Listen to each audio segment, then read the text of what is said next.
My name's Bonnie Dobson. I am a deep canvas manager. I started deep canvassing in May of 2020, the height of George Floyd's murder. I was really tired of not feeling like I could make a change and writing people off without giving them a chance to understand. And I think that's what we do a lot in this country. They're over in that camp or this camp. We can't do that. Hello? Hi, my name is Bonnie, and I'm with a group called Down Home, North Carolina. On a scale of 1 to 10, how do you feel about race and equity education in our school? Well, I guess I'm sort of a 5.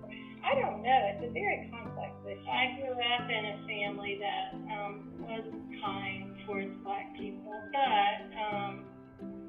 they, of course, knew their place.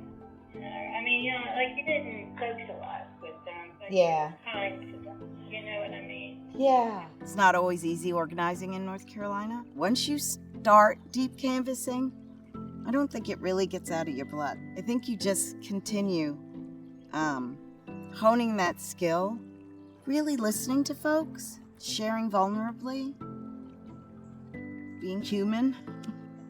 I'm African American. Both my sister and I experienced a tremendous amount of racism.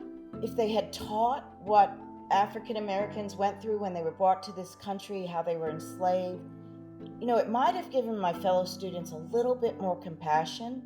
What do you remember about the history that you were taught?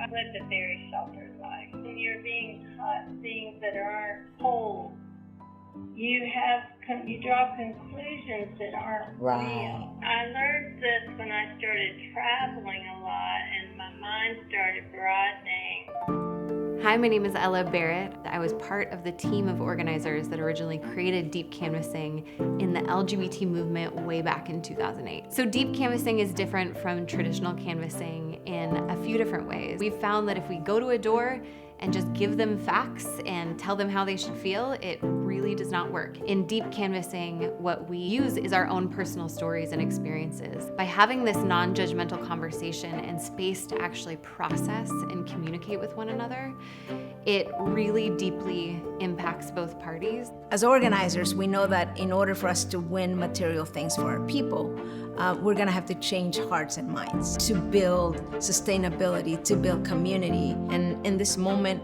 where so many differences separate us, Deep Canvas calls us to do better, to be curious, to learn. For those that are nervous about deep canvassing, I would say I'm right there with you. I still get nervous every single time I go out and canvass. I would also say, I promise you that you will walk away from the training, you will walk away from your first deep canvas shift with more hope in humanity. The most significant change has been me. I don't write anybody off anymore because I can't afford to. I have to do this for my girls, my grandkids.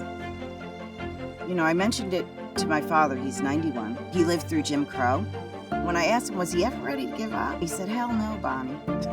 Hell no. He said, we just keep fighting. And you take those small wins and you build on them. Because we're on the right side of this and we can't give up.